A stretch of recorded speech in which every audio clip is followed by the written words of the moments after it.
जब केतु सक्रिय होता है, जिंदगी रहस्यमयी बन जाती है। केतु धन नहीं, सीधा मोक्ष देता है। नवग्रह का अंतिम ग्रह केतु माना जाता है। पौराणिक कथा के अनुसार केतु राहु का धड़ है, इसलिए इसकी कोई व्यक्तिगत इच्छा या विचारधारा नहीं मानी जाती। इसका स्वभाव एक योगी की तरह शांत, विरक्त और आंतरिक होता है। केतु को दुबला पतला, साधारण और तपस्वी स्वरूप वाला ग्रह माना जाता है। ये सुंदरता या भौतिक आकर्षण से दूर रहता है। योगी की तरह इसका स्वभाव वैराग्यपूर्ण और आध्यात्मिक होता है। केतु जिस भाव में स्थित होता है, वहां सादगी और पतलेपन का प्रभाव देता है। लग्न में हो तो व्यक्ति दुबला पतला हो सकता है, तृतीय भाव में हो तो भाई बहन, चतुर्थ में हो तो माता, पंचम में हो तो संतान पर इसका ऐसा प्रभाव माना जाता है। इसी प्रकार अन्य भावों में भी ये सादगी और विरक्ति का संकेत देता है। केतु को धन, वैभव और भौतिक सुखों से विशेष लगाव नहीं होता। ये ज्ञान, वैराग्य और मोक्ष का कारक ग्रह माना जाता है। इसका प्रभाव व्यक्ति को भीतर की यात्रा की ओर ले जाता है। जब केतु शुभ होता है तो व्यक्ति साहसी, दृढ़ और आत्मिक रूप से मजबूत बनता है। उसमें योग, ज्ञान, तर्क शक्ति और साधना की रुचि बढ़ती है।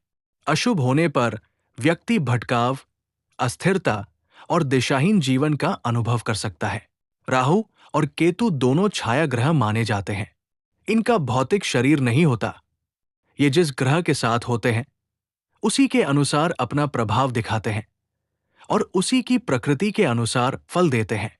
ग्रामीण परंपराओं में राहु केतु को अदृश्य शक्तियों से जोड़ा गया है। ग्राम देवता, भैरव, पितर आदि से इनका संबंध माना जाता है। इनसे जुड़ी मान्यताएं आध्यात्मिक और लोक आस्था पर आधारित है। केतु की शांति और संतुलन के लिए सेवा, दान और आध्यात्मिक साधना को महत्वपूर्ण माना जाता है। कुत्तों की सेवा, हनुमान उपासना, ध्यान साधना और सरल जीवन शैली अपनाना इसके पारंपरिक उपाय माने जाते हैं। उद्देश्य ये है कि व्यक्ति अहंकार छोड़कर संयम और करुणा अपनाए। केतु भ्रम नहीं फैलाता, बल्कि सत्य का प्रतिनिधि माना जाता है। इसलिए केतु प्रधान व्यक्ति की वाणी स्पष्ट और कभी-कभी कठोर प्रतीत हो सकती है। ऐसे लोग ईमानदारी और सच्चाई को प्राथमिकता देते हैं। जब केतु को गुरु का साथ मिलता है, तब ज्ञान, आध्यात्मिकता और प्रतिष्ठा बढ़ती है। योग, साधना और गहन अध्ययन के माध्यम से व्यक्ति समाज में सम्मान प्राप्त कर सकता है।